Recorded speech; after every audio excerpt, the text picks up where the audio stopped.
knock this motherfucker out. SP series. SPM is the component set. SPX is the coaxial. Okay, real simple. The only way you can really tell is probably the side. This is the SPX. We don't want that one. We want the spermy one. Level 2, as it says on the box. There you go. Look at that. Nice tweeters. We'll take the tweeter out for testing. Crossovers, I'm sure, are good. Here's the mids. Let me get my finger in there. Oh, look at that. Cast frame. So there's a little better power handling. Magnet looks the same as the Echo. These are going to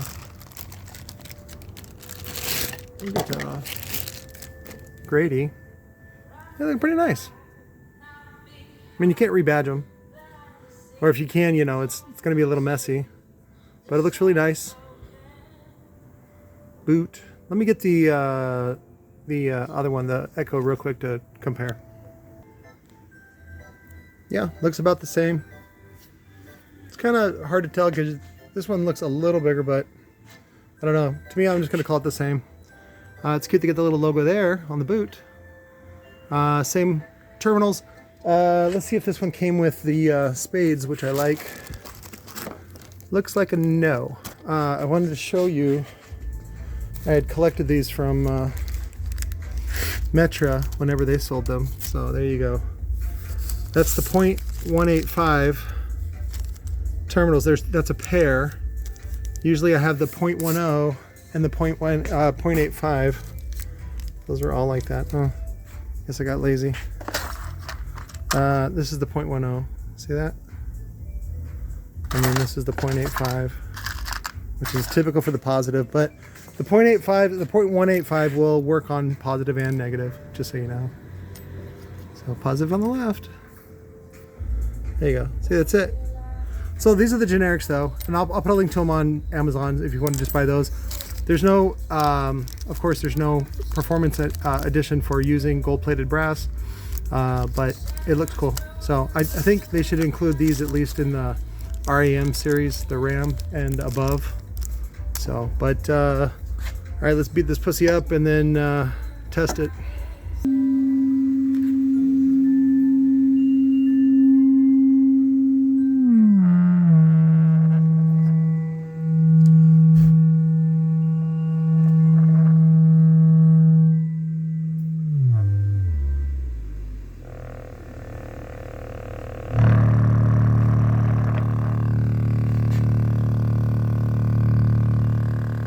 Not that you should do this. So this is like 30 hertz. So it's just kind of stretching out the surround a little bit. That you should, in fact, cross these up. In fact, I'll give Grady some crossovers, some bass blockers.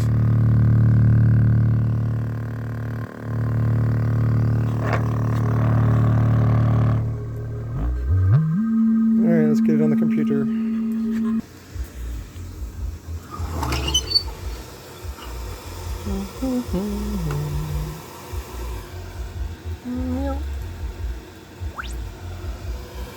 There we go.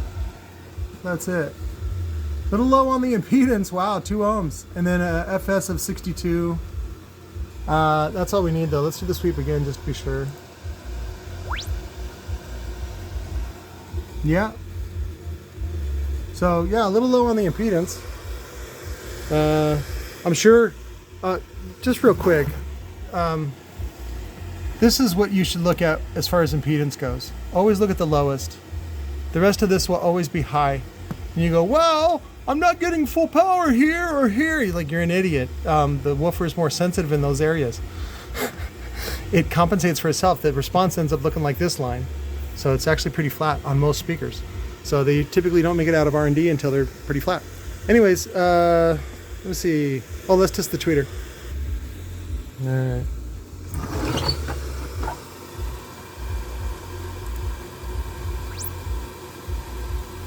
Boom. So it's a little lower FS at 1300 and about 3 ohms. So sweep it again just to make sure. Yep, same. So I like the styling on this one. This one looks a little different. But I'm sure it's get crossed over. Like, again, you want to go about 1 octave up, so about, you could cross up about, of course, 2600 hertz, but typically it would probably be crossed up at about 3K or even 4K, 5K, something like that, to handle more power. All right, we're over 5 minutes, so which I don't like to typically do, because I like to keep you guys informed and on your way. Okay, so you can see, looks like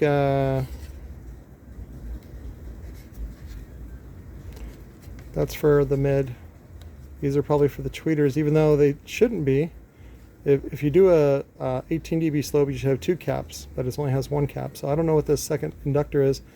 Maybe it's a second for low pass. So here's your initial inductor, then your capacitor, but this one, oh no. This one's the second capacitor.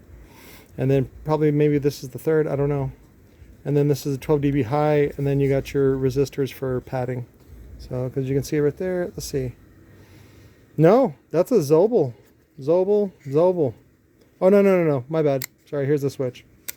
So, it does have, let's see, 0 is nothing, and then minus whatever, and then minus whatever. So, it goes through one resistor and then the second resistor. So, and then this one might be a Zobel, even though you don't fucking need a Zobel. It's kind of a dumb thing. I don't know, they came up with it a long time ago when, I remember I asked an audiophile, like, why don't you use separate amps? And he's like, well, good amplifiers are expensive. And at the time they were. This was in the 90s.